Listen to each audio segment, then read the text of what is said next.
I was traumatized at a party, but instead of helping me, my older brothers made fun of me for it and dismissed it. I decided to help myself, and after healing on my own, I started telling my brothers what I really think of them. The truth hit them like a slap to the face and they were not happy. I hate my family. I'm the oldest of 6 siblings, all of them are boys, and because my mom is dead, I was the woman of the house, so to speak. But not in the way you're thinking, because it wasn't like I was treated worse than them. Quite the opposite, actually. Even though they were all younger than me, they went out of their way to make sure I was okay. Whenever I had a party to go to, or hadn't come home by 11 p.m., one of them always insisted on driving me home. And they never once shied away from buying me new tampons or picking up new makeup for me. It felt like I had a family of my own personal bodyguards. So when I was at a frat party one day with my friends, I wore exactly what I wanted without a care in the world, ripped jeans and a crop top. And it was my first real party since I turned 21, so I drank 2 tequila shots. I would have drank more, but I didn't want to be out of control. Plus, my friends were already acting pretty crazy. But as I danced to Disturbia by Rihanna, I felt a guy come up behind me and pull my waist into his hips. I didn't even want to look at him, because he smelled of devil's lettuce and alcohol. It was disgusting. But before I got the chance to push him off me, I felt myself being helplessly dragged into a dark, empty room. Panic filled my body as I heard the door lock behind me, and when I turned to look at him, the light from the window shone onto his face. My blood went cold, because I'd seen him before, in my lectures, wherever I ate, on the bus home. This was the same guy that my friends convinced me wasn't stalking me. The next 10 minutes were the most terror-filled moments of my life. His eyes locked with mine. I couldn't move any part of my body. I couldn't even scream. When he was done with me, he just pulled out and left. I turned over onto my side and texted my brother to come pick me up. Tears were streaming down my face. None of my friends were even looking for me. When my brother came, I ran into the car and completely broke down and spilled the truth. I knew as soon as you left the house in that outfit something bad would happen. But hey, at least now you've learned your lesson. Through my tears, I just stared at him and hoped that this was some weird male humor. But then he just kept driving, acting like I had just told him that my crush rejected me. My heart broke. I checked my phone, and still none of my friends had noticed I left. When I got home, I wanted nothing more than to just run up to my room and cry under my sheets. And that's exactly what I did. Until my brother started telling all my other brothers what happened. Immediately, a conversation broke out into how much I deserved it. And soon, one brother even chimed in saying, I feel like if I was R-worded, I would just choose to take it as a compliment. Another laughed and said, hey, the universe was just teaching her modesty the hard way. Better late than never. Then they all burst out laughing like it was the funniest thing they've ever heard. At this point, my face was throbbing from how hard I'd been crying. But then I stopped. Not because I wasn't upset. I absolutely was. It was one of the most painful moments of my life. But through all the pain, I realized something. My family thought they knew me, but they were about to find out otherwise. Because I'm not the kind of woman who falls apart when pushed. I'm the kind that teaches people not to underestimate her. I finally called our Aunt Zoe, Mom's sister, desperate for someone who might actually care. She was horrified by my brother's reaction, but lived across the country and couldn't travel immediately. Instead, she helped me find a local women's support group, promising to visit as soon as she could arrange it. I snuck out to my first support group meeting the following week, lying to my brothers about having a study session. Walking into that room of strangers was terrifying, but not as scary as going back home. As other women shared their stories, I had intense flashbacks to my assault. My heart raced so fast I almost bolted for the door. A counselor named Onyx noticed and quietly sat beside me, just being present until I could breathe normally again. She didn't push me to share but gave me her card with her cell number. Call anytime, she said, even if you just need silence on the other end. That simple kindness broke something in me. It was more support than my own family had offered. After the meeting, Onyx suggested I file a police report, but I was paralyzed with fear that my brothers would find out and blame me even more. They'd already made it clear whose side they were on. I decided to document everything privately first. The assault, their reactions, everything, while building my independence. I needed money to eventually move out, but my part-time campus job barely covered my textbooks. I started applying for remote work I could do from my bedroom. Data entry, transcription, anything that would help me save without my brothers noticing. My brother Dale noticed I wasn't eating family meals anymore, but instead of showing concern, he accused me of being dramatic and attention-seeking. I started keeping protein bars and snacks hidden in my room, seriously, like I was some prisoner, avoiding the dinner table where they'd make casual jokes about my assault. One night, I heard them laughing about how I finally got some action and should lighten up. I recorded it on my phone, hands shaking with rage and hurt. I reconnected with my childhood friend Amber, who had survived something similar years before. When I shared my brother's reactions, she was so furious she wanted to drive over and confront them immediately. I had to talk her down. My plan required patience, not confrontation. I needed to be strategic about dismantling the control they'd had over me for years. My counselor suggested journaling as therapy, but I was terrified my brothers would read anything I wrote. They'd already accidentally gone through my phone twice since the assault, checking my texts under the guise of making sure I was okay. Instead, I created an anonymous blog detailing my experience without names or specific locations. It felt safer to put my pain somewhere outside my body, somewhere they couldn't touch. My post about victim blaming went unexpectedly viral in campus circles. The comments were mostly supportive until someone wrote, "This happened at the Sigma party last month, right? I saw that guy following you." I panicked and almost deleted everything. If they could identify me, my brothers might find it too. My youngest brother Sean found me crying over the comment and assumed I was still being emotional about the assault. He awkwardly patted my shoulder and said I should get over it already, because dwelling on it only gives that guy power over you. His dismissal sparked something in me. If they couldn't see what they were doing through love or empathy, maybe they needed to experience it themselves. The thought was small at first, just a flicker of an idea, but it grew stronger every time they dismissed me. Executing this plan required resources I didn't have, so I reached out to the campus Victims Advocate program, pretending it was for a friend. The advocate saw through this immediately, but respected my boundaries. She connected me with free therapy and legal counsel that wouldn't appear on any insurance my brothers might monitor. Attending these appointments meant explaining my absences, so I created a fake study group schedule and even made fake flyers in case they checked. I started recording my brother's comments about my assault on my phone. "Emma's always been dramatic," Dale would say when he thought I couldn't hear. "She probably led the guy on," Alex would add. Listening to these recordings made me physically ill, so I asked Amber to transcribe and save them for me. We were building evidence, though I wasn't yet sure how I'd use it. My therapist helped me recognize that my brother's behavior was deeply rooted in toxic ideas they'd learned from our father, who'd raised them after Mom died. Understanding this didn't make their betrayal hurt less, but it helped me develop a two-part plan: healing myself and opening their eyes to what they'd done. I decided to find my assailant on campus to file a report, but when I finally spotted him, he was talking casually with my brother Drax outside the science building. They were laughing like old friends. I later discovered they were lab partners, which complicated everything. I confronted Drax about knowing Tyler, my assailant. His response was casual, dismissive. "Tyler's a good guy, just got carried away. You were dressed pretty hot that night." I secretly recorded this conversation on my phone, adding it to my growing collection of evidence. Building a support network outside my family became crucial, but most of my friends had abandoned me after the party. Some believed rumors that I'd made it up for attention. Others just found it uncomfortable to be around me now. I joined several campus support groups where I met Harper, a law student specializing in sexual assault cases. She was fierce, determined, and exactly the ally I needed. Harper offered to help me understand my legal options against both Tyler and potentially my brothers for their emotional abuse. Since my brothers monitored my phone bills, we communicated through a secret email account I accessed only from campus computers. She sent me resources on family estrangement, victims' rights, and restraining orders, just in case things escalated. My therapy sessions were intense, forcing me to process not just the assault, but how my brothers had controlled me for years. I experienced such intense anger that sometimes I couldn't function, sitting in my car screaming into a pillow before driving home. My brother Jamie noticed my changing behavior and demanded to know where I was going several times a week. His concern felt possessive, not protective. I created elaborate alibis for my therapy and support group meetings, pretending I was getting tutoring for classes I was actually acing. I discovered my middle brother Alex was spreading rumors that I had made up the assault for attention after being rejected by Tyler. Confronting him directly would reveal my knowledge of their private conversations, so I started keeping meticulous records of every comment they made, building my case silently. Meanwhile, Tyler began appearing near my classes more frequently. He'd smile when we made eye contact, knowing I'd freeze up. Campus security wouldn't help without evidence of harassment, so I started documenting every sighting with timestamps and locations in a spreadsheet Harper helped me create. I found a part-time job at a women's resource center off campus, which became my sanctuary away from home. The director, Renee, recognized the signs of my situation immediately and took me under her wing. My new job meant missing family dinner 3 nights a week, which triggered my brothers to call a family meeting to discuss my concerning behavior. During the meeting, I maintained composure while they lectured me about family obligations and how I was pulling away. Dale suggested I might be hanging around bad influences who were encouraging my victim mentality. They demanded I quit my job and spend more time at home where they could keep an eye on me. I pretended to agree while secretly continuing my work. My counselor suggested family therapy might help bridge the communication gap, but I knew my brothers would never agree to sit in a room where their behavior would be questioned. I decided to build my case more thoroughly before attempting any kind of reconciliation. While searching for Mom's old photo albums in the attic, I discovered her journals. Reading them revealed that our father had been equally dismissive when she reported harassment at her workplace years ago. "No one will believe you anyway," he told her when she wanted to file a complaint. I realized the cycle of dismissing women's experiences ran generations deep in our family. I wanted to connect more with Mom's side for support, but most lived far away. I began weekly video calls with Aunt Zoe, who shared stories about Mom I'd never heard.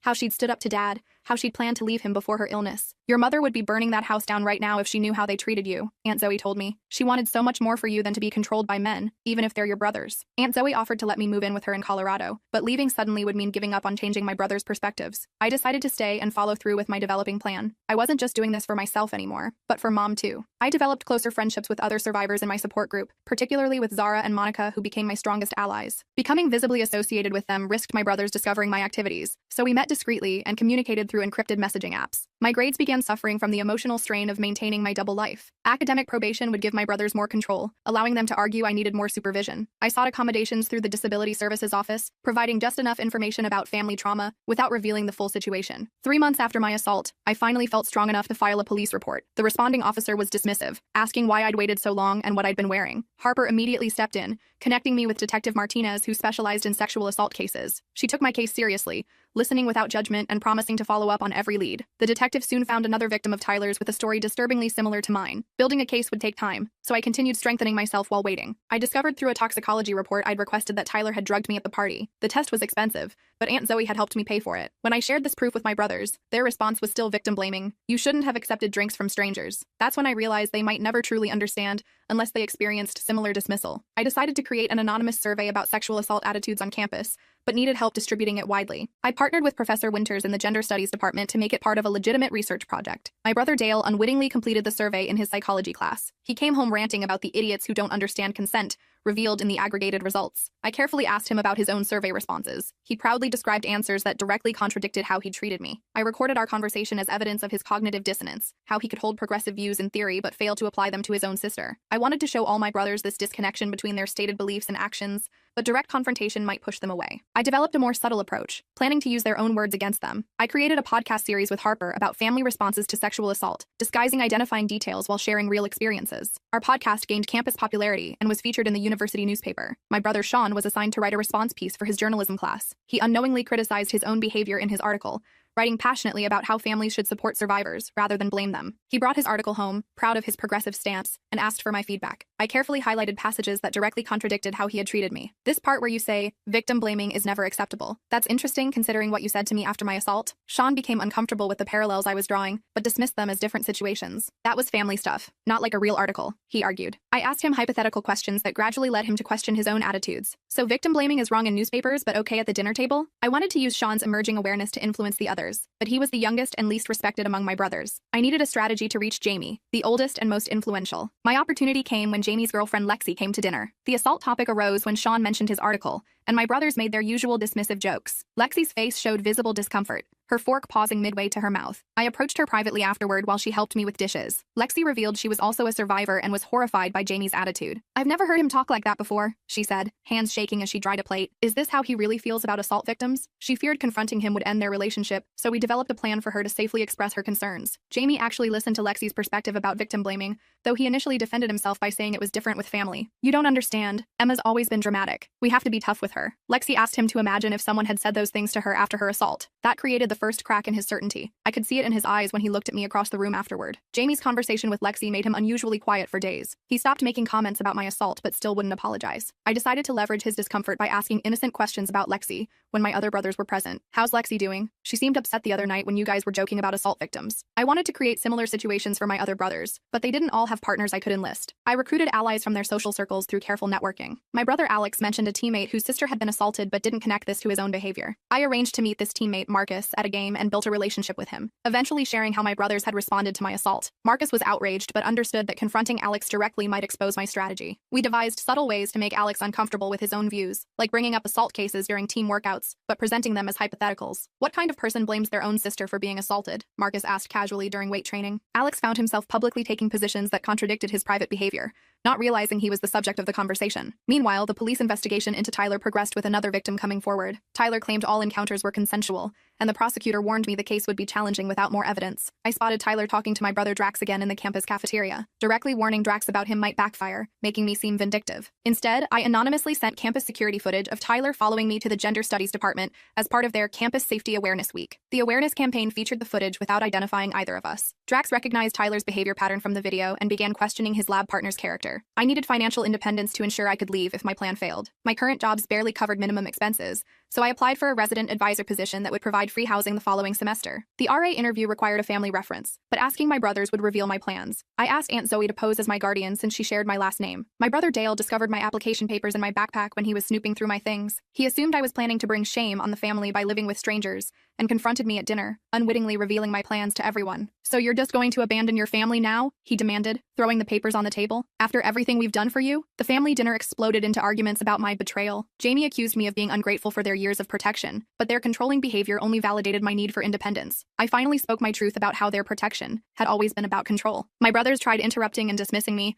talking over me as they always had. Months of therapy had strengthened my resolve, and I continued speaking even as they attempted to silence me. You don't get to decide when I'm done talking anymore, I said, my voice stronger than I'd ever heard it. You've been talking over me my entire life, and I'm finished with it. Jamie accused me of being dramatic and ungrateful for their years of protection. I calmly took out my phone and played a recording of them joking about my assault from a family dinner 2 months earlier. She was practically advertising with that outfit, Alex's voice said, followed by laughter. Maybe now she'll listen when we tell her how to dress, Dale added. The room fell completely silent as they heard their own voices. My brothers claimed the recording was taken out of context, that they were just blowing off steam because they were angry about what happened to me. I told them I had dozens more examples documented and was prepared to share everything with our extended family unless they truly listened to me for once. My brothers reluctantly agreed to hear me out, but set a time limit of 30 minutes as if they were doing me a favor. I prepared a concise presentation of their behavior patterns since Mom died, showing them a timeline of controlling comments and actions they'd made over the years. They claimed they were just looking out for me, so I contrasted their treatment of me versus how they treated each other. When Sean came home drunk last month, you made jokes about his hangover. When I had one drink at a party, I was asking for trouble. Explain the difference. Sean was the first to admit he could see some problems with their behavior,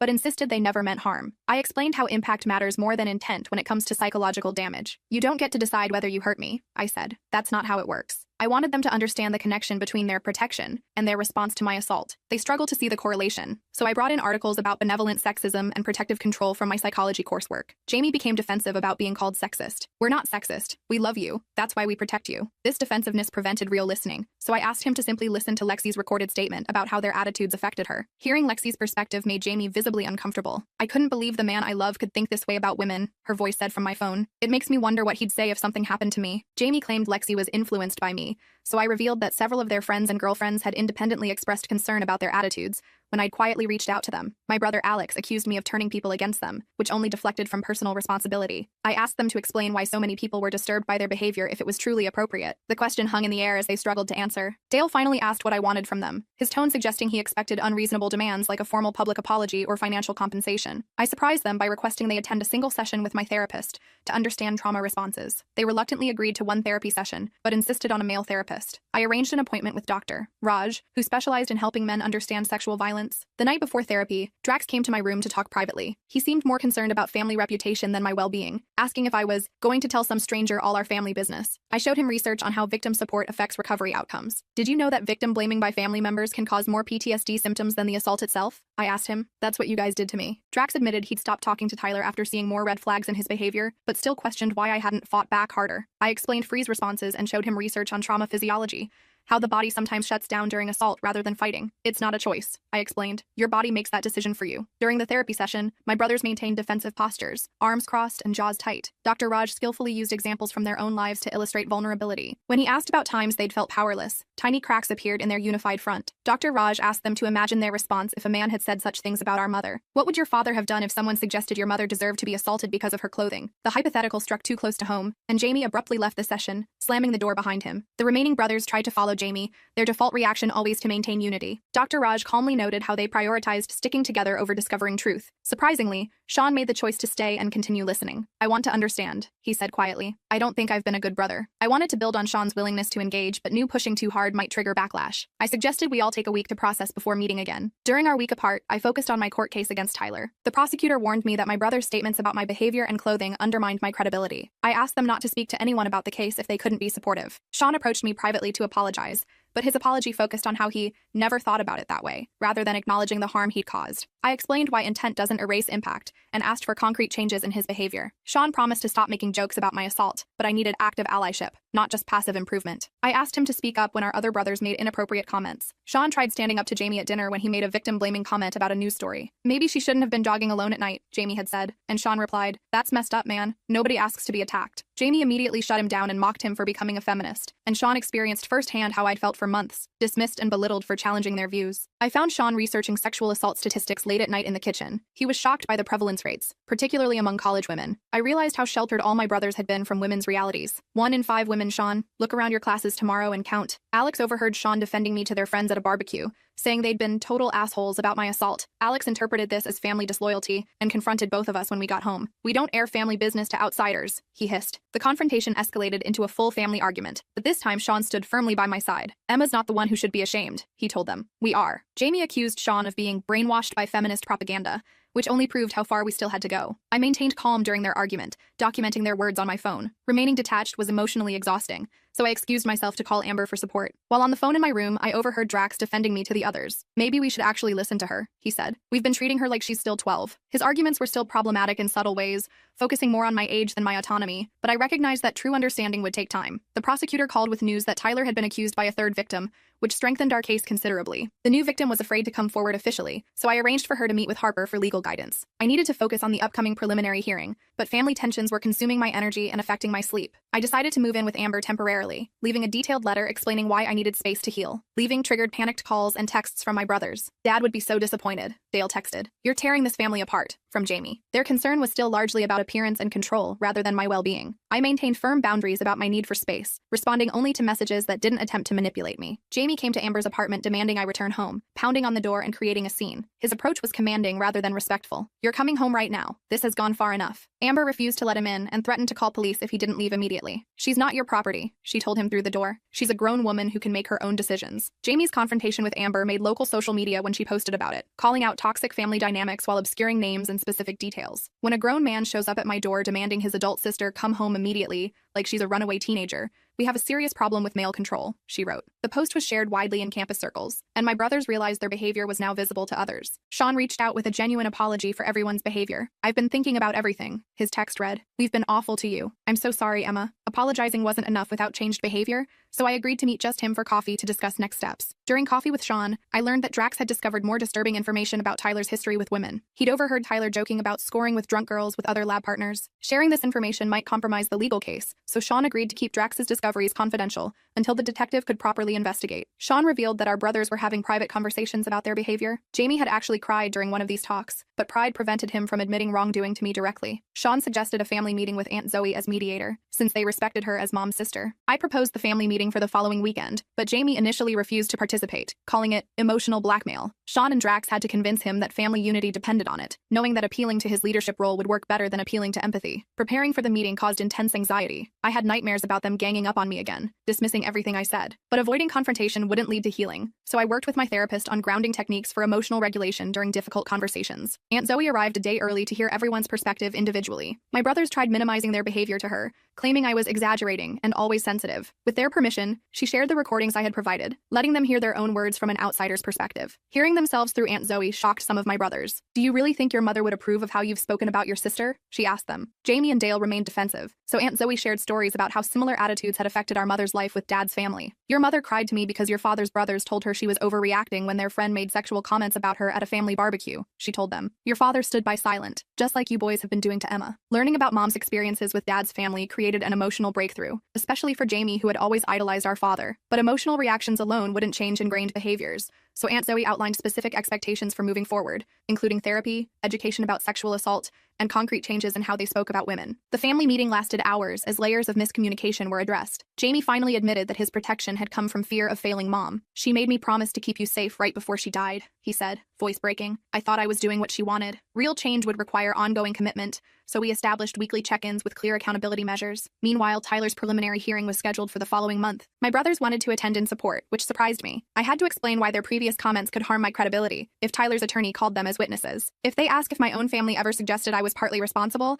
I can't lie under oath," I explained. Drax revealed he had text messages from Tyler that contained incriminating statements about girls who ask for it. Submitting them might reveal Drax's connection to the case and could be embarrassing for him among his friends, but he decided to do it anyway. We consulted with the prosecutor about proper evidence submission to ensure it would be admissible. The prosecutor added Drax's evidence to the case file, which was a significant development. Tyler's attorney requested a delay to review the new evidence, so the emotional strain of waiting continued to affect my academic performance. I was failing 2 classes despite studying whenever I wasn't working or dealing with legal matters. My brothers noticed my struggling grades and offered to help, but their approach was still somewhat controlling. "You need to drop one of your jobs," rather than, "How can we support you?" I had to establish boundaries about academic assistance, accepting help with studying but refusing to let them make decisions for me. Dale surprised me by researching trauma's effect on concentration and memory. His research led to him questioning his own role in my struggles. I found studies showing showing that family support is the biggest factor in recovery from trauma, he told me, showing me articles on his laptop. We really messed up, didn't we? He approached me with his first genuine apology, without qualifiers or explanations. News of Tyler's pattern reached campus administration through official channels. They initially hesitated to take action during ongoing legal proceedings, citing due process concerns. I connected with student activists to pressure for interim protective measures, leading to a sit-in at the administration building. The student activism resulted in Tyler's temporary suspension pending investigation. This made him desperate and unpredictable, as his academic future was now at stake. Campus security implemented safety measures for witnesses, including escort services and monitoring of restricted areas. Tyler attempted to contact Drax to pressure him into retracting his evidence, ambushing him after lab. "You're ruining my life over your crazy sister's lies," he said. This aggressive approach backfired spectacularly. Drax recorded the interaction on his phone and submitted it as additional evidence of witness intimidation. With mounting evidence from multiple victims and witness testimony, Tyler agreed to a plea deal to avoid a full trial. The terms seemed insufficient for the harm caused: probation, counseling, and community service. But the prosecutor explained that this outcome was unfortunately common in first-offense sexual assault cases. I prepared an impact statement for the sentencing hearing, wanting the judge to understand the full scope of damage. Writing my impact statement brought up intense emotions I thought I'd processed. I cried through most of my first draft, anger and grief pouring onto the page. The process was also empowering, allowing me to reclaim my narrative. I included both the assault's impact and my brother's response as compounding trauma that had affected every aspect of my life. I wanted my brothers to hear my statement before court, but feared their reactions would unsettle me before the hearing. I asked Dr. Raj to be present when I shared it with them, providing a professional buffer for their responses. Reading my statement to my brothers was one of the hardest things I'd ever done. I saw the impact of my words on their faces: shame, regret, and finally, understanding. Their reactions showed genuine empathy for the first time, creating real potential for family healing. Jamie, still struggling the most with accountability, asked to speak privately after everyone else left. Instead of defending himself as I expected, he showed me journals our mother had kept during her illness. "When I know I'll be gone, watch over Emma," she'd written. "Don't let men treat her like I was treated." I learned she had been grooming them to be my protectors out of her own fears,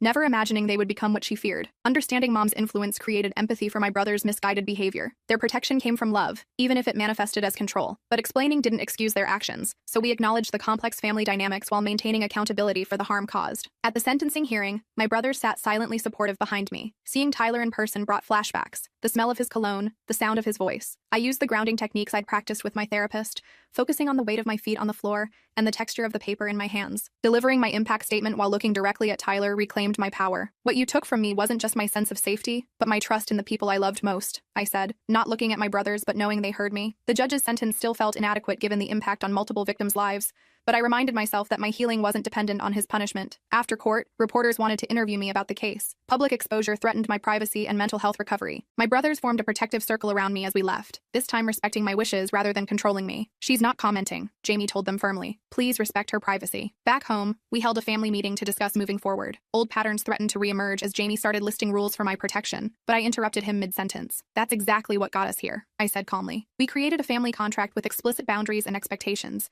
including respecting each other's autonomy and never dismissing each other's experiences. I still planned to become an RA and gain independence, but now approached it as growth rather than escape." My brothers helped me prepare for my final interview, respecting that this was my decision regardless of the outcome. The podcast Harper and I created expanded to discuss family healing after trauma. Maintaining privacy remained important to protect my brother's growth process, so we carefully anonymized details while sharing authentic experiences about how families can heal after initially responding poorly to disclosure. 1 year after the assault, my brothers surprised me by organizing a reclaiming ceremony. They worried they were centering themselves in my healing, so they asked Onyx from my support group to guide them in creating a truly supportive event. It was simple: just us, Aunt Zoe, and my closest friends gathering to acknowledge how far we'd all come. 2 years after that horrible night, our family bears little resemblance to what it once was. I did become an RA, which gave me the independence I needed while still maintaining connection with my brothers. The experience transformed all of us in unexpected ways. Sean is now a peer educator on consent and healthy relationships, turning his shame into purpose. Drax switched his major to psychology with a focus on trauma recovery, often consulting me before making assumptions about women's experiences. Even Jamie, the most resistant to change,